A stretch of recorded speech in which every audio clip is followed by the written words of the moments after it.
ಗೌರಿಬಿದನೂರು ತಾಲೂಕು ಕಚೇರಿ ಸಭಾಭವನದಲ್ಲಿ ಲೋಕಾಯುಕ್ತ ಪೊಲೀಸ್ ಅಧೀಕ್ಷಕ Antony John ಅವರ ಮಾರ್ಗದರ್ಶನದಲ್ಲಿ ನಡೆದ ಲೋಕಾಯುಕ್ತರ ಕುಂದುಕೊರತೆ ಅರ್ಜಿ ಸ್ವೀಕಾರ ಸಮಾವೇಶದಲ್ಲಿ ಮಾತನಾಡಿ, ಅಧಿಕಾರಿಗಳು ನಿಮಗೆ ಬಂದ ಅರ್ಜಿಯನ್ನು ವಿಲೇವಾರಿ ಮಾಡಲು ನಿಮಗೆ ಸರ್ಕಾರಿ ನಿಯಮ ಅಡ್ಡಿ ಇದ್ದರೆ ಅಥವಾ ಅರ್ಜಿದಾರನಿಂದ ಸರಿಯಾದ ಮಾಹಿತಿ ಇಲ್ಲದಿದ್ದರೆ ಮೇಲಾಧಿಕಾರಿಗಳ ಗಮನಕ್ಕೆ ತರಬೇಕಾಗಿದ್ದರೆ ನೀವು ಅರ್ಜಿಯ ಹಿಂಬರಹವನ್ನು ಬರೆದುಕೊಡಿ ಎಂದರು. ಅನವಶ್ಯಕವಾಗಿ ಜನರನ್ನು ಕಾರ್ಯಾಲಯಗಳ ಸುತ್ತ ತಿರುಗಿಸಬೇಡಿ.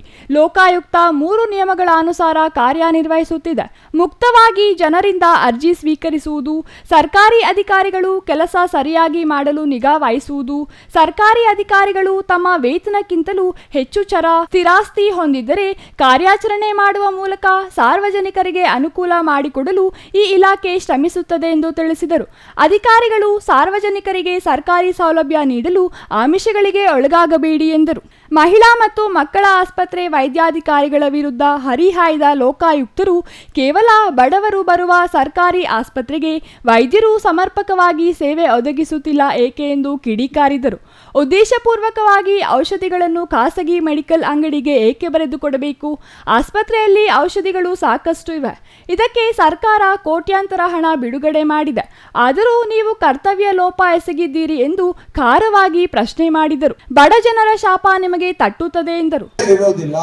ನಿಮ್ಮ ಪ್ರತಿಯೊಬ್ಬ ಸಬಾರ್ಡಿನೇಟ್ ಸಾರ್ವಜನಿಕರೊಂದಿಗೆ ಸೌಮ್ಯವಾಗಿ ಬಹಳ ಚೆನ್ನಾಗಿ ಪ್ರೀತಿಯಿಂದ ಚೆನ್ನಾಗಿ ಮಾತಾಡಿದ್ರೆ ಮಾತ್ರ ನಿಮ್ಮ ಆಡಳಿತ ನೀವು ಅಲ್ಲಿ ಆಡಳಿತಗಾರ ಆಗಿರ್ಲಿಕ್ಕೆ ಅರ್ಹರಾಗಿರ್ತೀರಿ.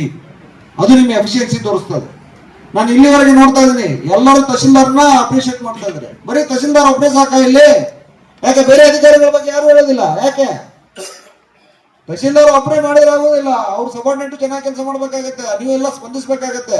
ಅದೇ ರೀತಿ ತಾಲೂಕದಲ್ಲಿರುವಂತ ಬೇರೆ ಬೇರೆ ಅಧಿಕಾರಿಗಳು ಬಗ್ಗೆನೂ ಸಹಿತ ಜನ ಅಪ್ರಿಷಿಯೇಟ್ ಮಾಡಿ ಮಾತಾಡಬೇಕು. ಅದನ್ನ ಮಾತಾಡುವಂತ ಆ ಕಲೆಯನ್ನ ನೀವು ಮೈಗೂಡಿಸ್ಕೋಬೇಕಾಗತ್ತೆ. ಅವ್ರ ಜೊತೆ ಸ್ಪಂದಿಸಿದ್ರೆ ಮಾತ್ರ ಮಾತಾಡ್ತಾರೆ. ಅದನ್ನ ನಾನು ಕಾಣ್ತಾ ಇಲ್ಲ. ಅದು ನಿಮ್ಮ ಪ್ರತಿಯೊಬ್ಬರ ಹತ್ರನೂ ಬರಬೇಕು. ನಿಮ್ಮ ADLR ಬಗ್ಗೆ, ಆ ಸರ್ವೆ ಡಿಪಾರ್ಟ್ಮೆಂಟ್ ಬಗ್ಗೆ ಬಹಳಷ್ಟು ಕಂಪ್ಲೇಂಟ್ಸ್ ಬರ್ತಾ ಇದೆ. ಅದನ್ನ ತಿಳಿಸಿ ಹೇಳಿ. ಅವ್ರಿಗೆ ಒಂದು ಅಪ್ಲಿಕೇಶನ್ ಬರೀಲಿಕ್ಕೆ ಬರೋದಿಲ್ಲ, ಬರೆದು ಕೊಡಿ. ನಿಮ್ಮ ಸಬಾರ್ಡಿನೇಟ್ಗಳಿಗೆ ಒಂದು ಟೈಪ್ ಮಾಡೋ ಅಂತ ಹೇಳಿ, ಏನಾಗೋದಿಲ್ಲ. ಅಷ್ಟು ಸಲ ಅವನು ಮತ್ತೆ ಯಾರೋ ಟೈಪ್ ಮಾಡೋ ನಂತರ ಒಂದು 50 ರೂಪಾಯಿ 100 ರೂಪಾಯಿ ಕೊಟ್ಟು ಟೈಪ್ ಮಾಡಿಸ್ಬೇಕು. ಯಾಕೆ ಅವನು ದುಡ್ಡು? ಆ 100 ರೂಪಾಯಿ ನಿಮಗೆ ಚಿಕ್ಕದಿರ್ಬೋದು, ಆದ್ರೆ ಪಬ್ಲಿಕ್ಗೆ ಬಹಳ ದೊಡ್ಡ ಮೊತ್ತ ಅದು. ಈಗ ಒಂದು ಕಂಪ್ಲೇಂಟ್ ಬಂತು, ನಮ್ಮ ತಾಲೂಕಾ ಇದನ್ನ ಆಸ್ಪತ್ರೆ ವೈದ್ಯರು ಕಾಣಲಿಲ್ಲ. ಅವಾಗ ಎಲ್ಲಿ ಹೋದ್ರು ಸಹಿತ ಸರ್ಕಾರಿ ಆಸ್ಪತ್ರೆಗಳಲ್ಲಿ ಆ ಮೆಡಿಸಿನ್ ಕೊಡೋದಿಲ್ಲ, ಬರೀ ಬರೆದು ಕೊಡ್ತಾರೆ. ನಿಮ್ಮವ್ರು ಯಾರು ನಿಮ್ಗೆ ಮೆಡಿಸಿನ್ ಗೌರ್ಮೆಂಟ್ ಇಂದ ಸಪ್ಲೈ ಆಗುತ್ತೆ.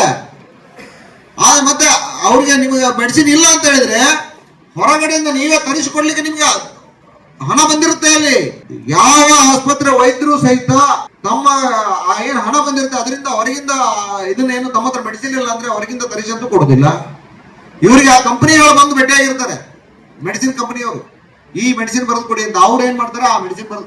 ಈ ನಿಮ್ಮ ಮೆಡಿಸಿನ್ ಬಂದಿರೋದನ್ನ ಏನ್ ಮಾಡ್ತೀರಿ ಅದೇ ಅರ್ಥ ಆಗೋದಿಲ್ಲ. ಲಾಟ್ ಸಿಕ್ಕಾಪಟ್ಟೆ ಮೆಡಿಸಿನ್ ಬರ್ತದೆ. ಅದು ಏನ್ ಮಾಡ್ತೀರಿ ಗೊತ್ತಾಗುದಿಲ್ಲ. ನೀವು ಒಳ್ಳೆ ಕೆಲಸ ಮಾಡಿದ್ರೆ ಡೆಫಿನೆಟ್ಲಿ ವಿಲ್ ಆಪರೇಷನ್.